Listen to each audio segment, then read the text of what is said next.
Bienvenue sur ma chaîne. Ça fait longtemps. Ça fait, je pense, 2 semaines, 3 semaines sans réaliser une seule vidéo sur ma chaîne. J'étais un peu occupé. Alors, je suis de retour et je vais réaliser une autre vidéo. Comme souvent, c'est la grande piste de l'empreinte d'une tuile. Je suis en train de chercher notre épisode, donc lequel je peux parler, donc lequel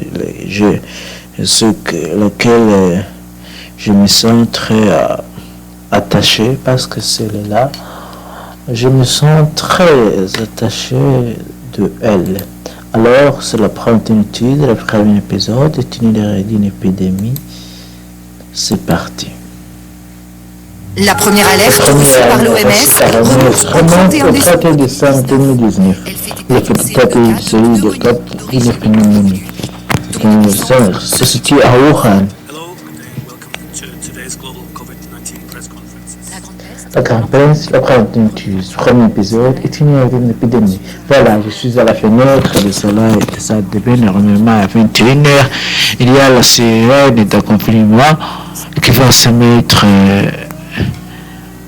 Une des caractéristiques au fond de la crise que nous vivons aujourd'hui, je vais parler de la crise de Covid, c'est que nous vivons en direct une maladie que l'on identifie, que l'on reconnaît. Et il y a une instantanéité de la réflexion et de la connaissance. Alors, il faut comprendre qu'il faut se remettre dans les conditions historiques. Si vous voulez, quand on parle de la peste noire, nous parlons de quelque chose qui a produit la mort de la moitié, peut-être plus, de la population européenne, sans aucune personne moyen, aucun moyen intellectuel de comprendre ce qui se passait. Si on veut vraiment être régulé, on ne dirait pas un terre est mort de la peste, mais un terre est mort de ce que nous appelons aujourd'hui la peste. Comme vous avez effrayé, comme ça fait pas ce que c'était, ils appellent peste, ce que je vous ai mourir, c'était pas la nôtre.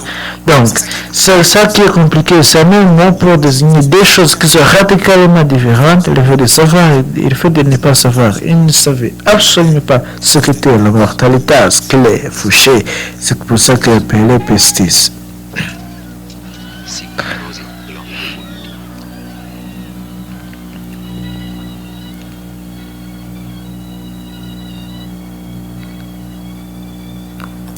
Après 146, dans le pays d'Orient, un homme incalculable que la liberté serait évité par une mystérieuse maladie qui entraîna la mort subite. Pendant longtemps, les périodes de pestilence, d'épidémies de mortalité, de maladies de bosse, probablement de peste universelle, parfois ils disaient grande mortalité que la prime réelle, c'est bien elle, les grandes pestes du milieu du XIVe siècle. C'est ce qu'on a appelé plus tard la peste noire, et je le sais parce que le grand peste c'est moi. Les hommes étaient stupéfaits, tombés comme des mouches. Et cette histoire que je vais vous raconter parce que ce qui se passe aujourd'hui, vous aiderez à le comprendre. Pour commencer, j'ai beaucoup voyagé. Je suis venu et même pas sachez le territoire n'est pas passé inaperçu. Nous connus orienté le roi du Constantinople, effréné par le Mahdi, fétiché par des hordes de Tartares. Les nations qui étaient si terrifiées qu'ils sont fiers Khafa. Nous connus fondés par les genoux. Mon Dieu, si vous avez vu comment les races païennes ont soudé la ville de Kaffa et ont piégé les chrétiens. Mais voici qu'un jour, toute l'armée fut touchée par le maladie qui a gagné le Tartare et on a tué des milliers chaque jour. Julien dans la zone, là, à bord de l'eau, on voit un drapeau rouge qui s'en va. Julien la zone est un midi-vis. La Seigneur X, elle a fait une carte de chemin de la personne, c'est pour ça qu'on va aller voir. Est-ce qu'on nous dira nous sommes en train de vivre, personne porte Marseille, une ligne forcément en face de tous les pays qui étaient situés à la mire de la ville.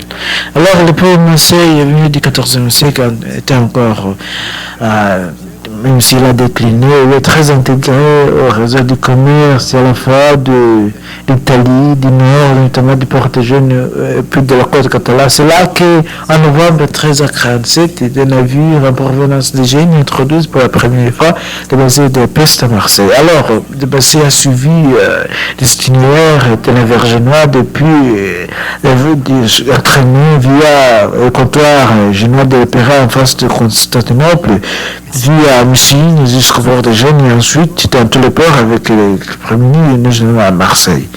C'était comme des flèches tombées pour frapper et écraser la grosse de Tartare. Il mourait dès que des signes de maladie apparaissaient sur le corps, gonflement avec les seins, suivi d'une fièvre plitude. Le Tartare mourant, Abazo stupéfait par l'immensité des désastres provoqués par la maladie, vers le siège. Mais avant, ils ont donné que les cadavres sont passés dans des catapultes et lancés dans la ville, dans l'espoir que la pluie tuerait tout le monde intérieur. Des montagnes de morts ont été jetées dans la ville.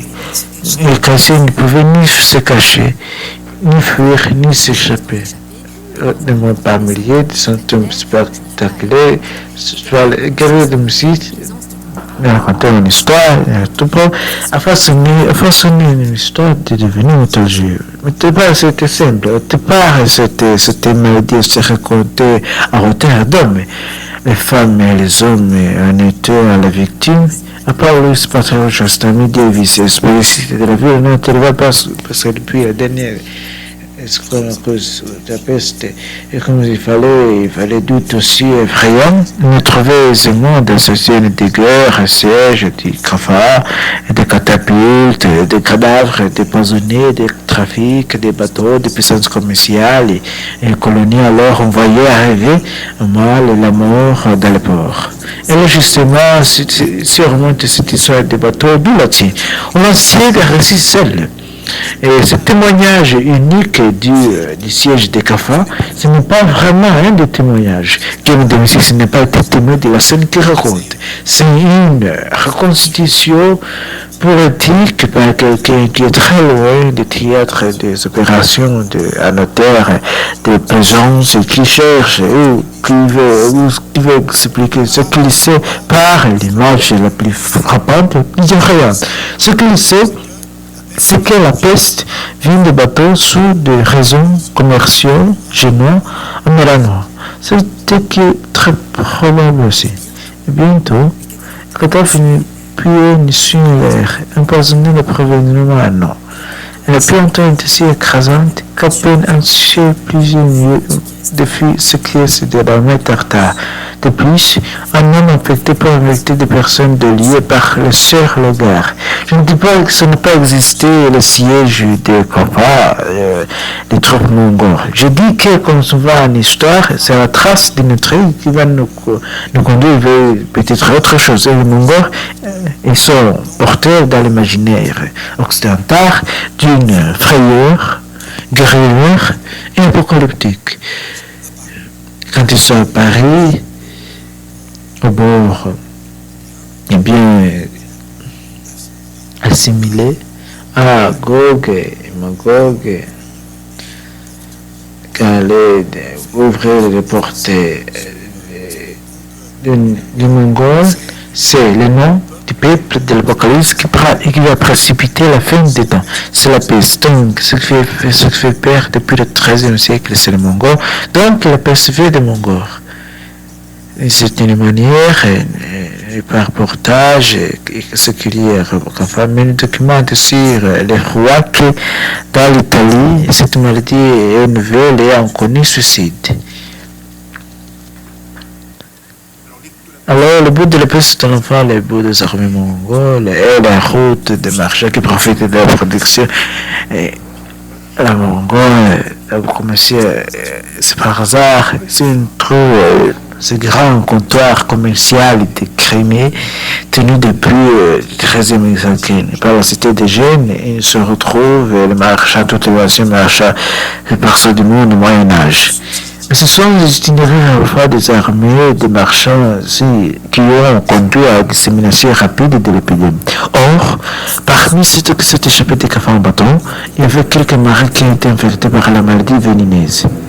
Certains bateaux partaient pour Gênes, d'autres allaient à Venise et vers d'autres régions chrétiennes. Chaque ville, chaque village, chaque île était empoisonnée par la peste contagieuse. Certaines personnes ne pouvaient contracter la maladie, elles se empoisonnaient toute sa famille alors qu'ils tombaient et mouraient. Ainsi, la mort entrait par la fenêtre. Et monsieur que les villages sont dépeuplés, où les habitants pleuraient les voisins morts. Donc c'est assez intéressant parce qu'on a un épisode d'un parti légendaire dont les historiens monsieur Epicurus présumifient reconnaître des motifs imaginaires. Donc il a découvert sur le plan historique, mais il le recorde aujourd'hui. C'est-à-dire que cet épisode il est quand même semble de la peste chrétienne qui ferait du corps pestiféré une arme bactériologique, mais comme un transfert, vraisemblablement quand même de ce côté-là. C'est vrai, un rapport avec des grands mouvements de population en Asie centrale. CAFA effectivement joue un rôle très important dans la dispersion entre cercles. Peut remonter plus loin dans le temps, dans l'espace et vers le foyer. On sait déjà que l'année précédente, entre 1946 et les grandes villes d'Avilgor, qui sont les grandes villes, ce très grand royaume mongol qu'on appelle Ododor, la capitale notamment Sarai, mais aussi la ville d'Astrakhan, sont ravagées par la peste en 1346. On peut trouver un jalou antérieur, on se rendant dans une oasis au sud de l'arc Marash, l'oasis de l'Isukul, ou de cimetières monastiques, de communautés monastiques et chrétiennes historiennes, où étudié à la fin du Xe siècle par les archéologues russes et mis en évidence sur les mortalités dans ces communautés historiennes à toutes les années 1348-1349. Souvent, on appelle les grandes pestes de 1347, mais ce n'est pas ma vraie intéressant, c'est juste le récit à raconter mon point de vue des Européens. Alors, on peut tenter après des départs, une date. On peut dire que c'est 1349. Si je demande en français de la Chine, du Kyrgyzstan, du Kazakhstan. Mais ce n'est pas encore ça. On peut remonter encore plus haut. Et c'est pour venir dans cette région sur le plateau du Pétard que le bacille de la peste et la signapestis est maintenu à l'état endémique dans la population Jabi, et c'est probablement sur le plateau tibétain que la signapestis a connu une mutation de polytomie liée peut-être à un changement climatique ou à un changement d'hôte animal provoquant la dispersion rapide du bacille tibétain.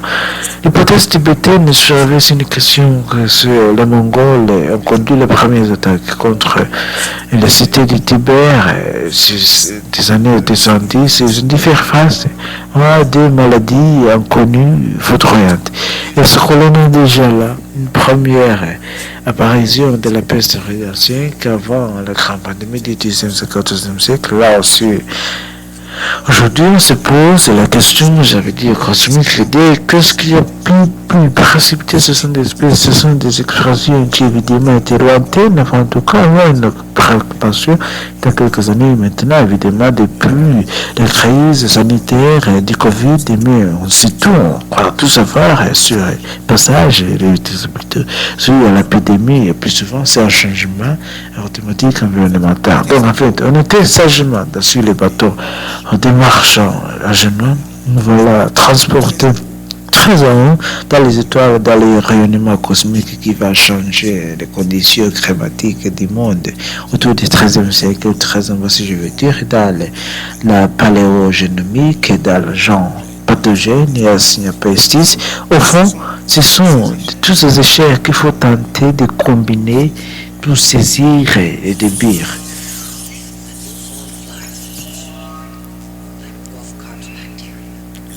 La dite immortalité du temps, commençant les gens fidèles, puis Montanitari, puis notre événement Montarévignon, puis il fera par quelques gens de Seigneur Crédiment, il releva toutes les familles, puis par la Gascogne, par l'Escagne, petit à petit, village en village, de rue en rue, jusqu'en Allemagne.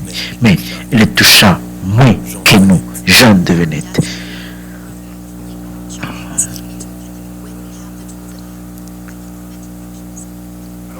Alors, de la même manière, dans l'épidémie remontée dans les cités italiennes, sont très rapidement atteintes 1347, la connexion à l'un des échanges qui entraîne, et puis également sont probablement la fois par le sud, et puis attend par l'ouest le royaume de France comme un rôle c'est très important.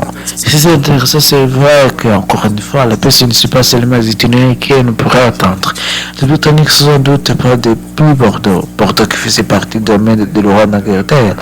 Et le nord de la France actuelle, la région de Calais, probablement depuis l'Angleterre, là aussi Calais, depuis la bataille que le roi de France est parti, le roi du domaine de l'Angleterre. La peste était apparue à l'été 1340. C'est vrai, je m'en souviens. Et là aussi, les Parisiens étaient fâchés comme jamais. Les roches de Notre-Dame n'arrêtaient pas de sonner, les morts par la Seine et par Roubaix, et constituaient des innocents parfois en intéressant 100 morts par jour. Alors, c'est vrai, j'ai été partout. Et il y a aussi des endroits que je n'ai pas réussi à entendre. Plusieurs lieux, trouvé en Australie, en Islande, même des choses que je ne suis pas passé par comprendre. Mais il y a aussi les endroits où on ne sait pas. Est-ce que j'ai été pas? La peste sème le froid et la mort. Le commença par le pays d'obscurité courait pendant 15 ans. La Chine ne fait pas épargner. Il ne peut empêcher que le pénètre dans ses forteresses depuis puissantes. La peste ravagea les Andes et ravagea le Sindh. Elle saisit la semée comme la piège des pays des Ouzbeks. La peste augmenta et s'étendit plus loin et attaqua le Perse. Tandis le pays de Kitaï gagna alors un crime. Elle affligea les rues de ses charbonnements et ravagea Chypre et Givre de l'archipel. La peste détruisit tout ce qui relevait déjà aimé au Caire et jeta sur l'Égypte. Elle anéantit tout mouvement Alexandrie, puis elle se tourna vers la haute Égypte.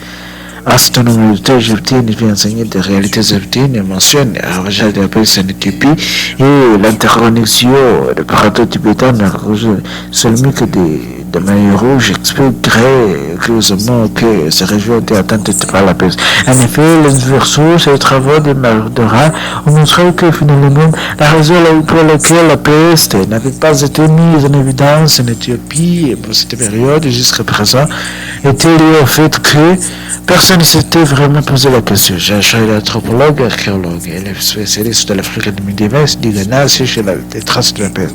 Et le cas éthiopien est vraiment intéressant, je crois, non seulement parce qu'il existe des sources secrètes, mais parce qu'on voit également que l'arrivée de la peste coïncide avec l'adoption de nouveaux saints par l'Église éthiopienne, et notamment des saints pesteux qui sont connus en Europe, qui viennent d'Europe et qui viennent de l'Italie plus particulièrement, qui sont importés en Éthiopie à cette période pour lutter contre la maladie.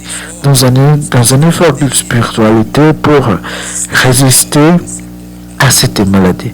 Je pense à Saint-Héroc en particulier, mais aussi Saint-Sébastien. Priez pour nous. Notre-Dame de la Serre, priez pour nous. En revanche, l'Afrique au sud du Sahara, on était très connaissant, nous avons été entendus par la peste, même que si des stades israéliennes, c'est-à-dire les cités d'époque de Niger, on sait qu'elles sont régulièrement en relation avec les grands entités, surtout avec le capital égyptien, à cette époque même été ravagé par la peste. Est-ce que nous avons là une exception liée au crime, liée peut-être différences écologiques ou bien avons-nous simplement un manque qui est lié au fait que nous n'avons pas de sources secrètes sur cette période pour l'Afrique subsaharienne. Si vous voulez, je me suis posé la question il n'y avait aucune raison valide pour expliquer que la peste ne se serait répandue dans le reste de l'Afrique à cette période.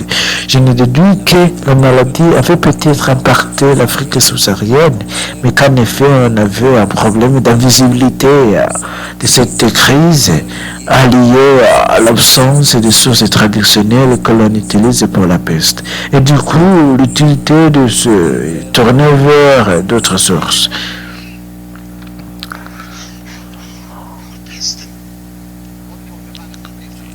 J'ai découvert ainsi sous quelques au Ghana qui l'incite d'un petit pied particulier sur des villages entourés des fossés. Et en travaillant sur ce site, il s'appelle la Kokora, dans le sud du Ghana, je me suis rendu compte qu'il y avait, disons, un abandon de ce site au XIVe siècle. Et je me suis rendu compte également que cet abandon n'était pas restreint au site que j'ai étudié, mais que ce type de site avait été abandonné dans la région, disons, à peu près à la même période. Je commence à réfléchir, question de crise, et en comparant un petit peu avec, disons, l'histoire globale, je me suis rendu compte que peut-être qu'il y avait là un écho qui était lié à la peste. C'est vrai que l'abandon des sites habitats, ça reflète, c'est assez bien connu, assez bien documenté. Lorsqu'on fait face à des mortalités inédites, on voit une crise politique d'une certaine manière au travers cette géographie changeante des grands centres pauvres, des grands centres urbains. Et on voit également émerger de nouvelles entités politiques et de sortes de cités-États que l'on voit très bien émerger dans le contexte archéologique parce que les entours des grands ensembles qui n'existaient pas auparavant. Il nous manque des éléments probants, c'est-à-dire éventuellement des restes humains dans lesquels on pouvait isoler de la DNA ancienne, des synopestis, des pathogènes responsables de cette maladie. On n'a pas encore ces preuves en Afrique. Pour l'instant, véritablement pour moi, la peste, c'est une hypothèse de travail. Je pense qu'il faut en effet faire attention aussi, c'est-à-dire tout à coup, toute anomalie, toute crise dans l'histoire du XIVe siècle devient une conséquence de la peste. Maintenant, pour ma part, je ne voudrais pas me priver de cette hypothèse de travail parce que, en plus, sur le terrain, tout particulièrement bronze qui a été retrouvé sur le site d'arrivée des objets qui étaient précieux à cette époque, qui sont cachés par les gens qui passent de cette prise et ne reviennent jamais.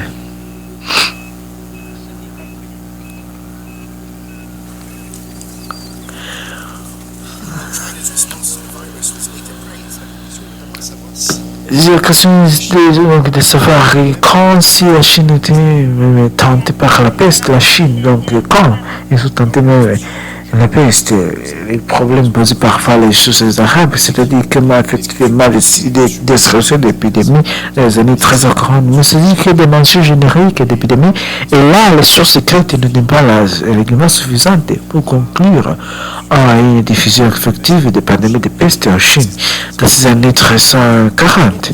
Et donc ici l'énigme, sachant qu'on sait par ailleurs que la Chine connaît des bouleversements politiques graves à partir des 1340, la chute des tsunamis de Mongolia n'est pas le plus exclu que ces bouleversements soient liés à une déstabilisation entraînée par la peste. C'est que parfois je ne parle ainsi des traces, il n'y a rien écrit à mon sujet. Ou bien c'est que rien ne peut être gardé. Et puis parfois, c'est à certains endroits que je suis arrivé bien plus tard. Par conséquent, le code de dispersion de l'épidémie est mis en évidence, je trouve, plus engravé, mais l'épidémie tarde à arriver. C'est le cas notamment des pays russes, les grandes villes russes qui nous semblent assez tardivement. Du domaine d'Arododor, à son temps de l'année 1347. Notre première mention date de 1647, et puis 1303, qui est sans doute de sévir dans les réseaux commerciaux. Ainsi, généralement, notre premier fragment tourne un mois, 10 ans plus tard, qui montre que le passé continue évidemment qu'elle est en train de s'établir dans certaines régions de Méditerranée c'est que j'ai fini par mon stage. J'ai fait des poches, j'ai créé par les sessions, il y a tous les 10 performances, parfois plus. En tous les cas, on aurait pu il restait jusqu'à la grave peste de Marseille, j'ai 120. Mon itinéraire a duré 405. C'est une maquette de relèvement, c'est pas bien sûr. C'est le mot ramasse, une mort infatigable qui a tué peut-être entier de l'humanité. Mais comment compter? Merci à Jeanne Roseau, Patrick Bouchereau et Gilles Choix. Et lecture Sarah Chemin et Eric Sommarcaret. Documentation Antoine Vigos. Presse de son Yves Léos, Kisre Flapo et Gilles Gallo. Mixage Eric Possé. Rappel sur le prend d'une tueuse, itinéraire d'une épidémie, Penicavran Anne Pérez. Merci aussi de vous avoir suivi sur cette chaîne et comme souvent, cet épisode de le vrai original épisode, vous pouvez l'écouter chez France Culture.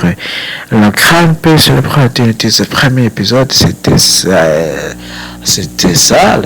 Et si vous voulez écouter ça, vous pouvez l'écouter, trouver le lien dans ma description. Donc, si quelqu'un qui ne me connaît pas, je suis quelqu'un qui apprend le français, j'essaie d'utiliser les matériels disponibles à les réseaux sociaux, sur la radio, comme les RFI, France Culture, Radio France, et plus particulièrement en général. Et aussi j'utilise les matériels de France Inter, oui, France Inter, France Culture, parce que j'adore, bien sûr.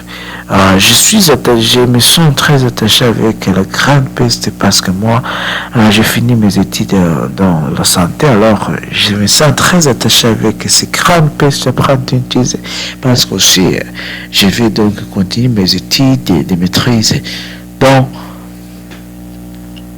ce type de recherche, quoi. Alors, j'espère que vous allez bien. J'espère que cet épisode, vous apprécierez cet épisode d'aujourd'hui. Alors, je vous aime. Ciao. À tout à l'heure.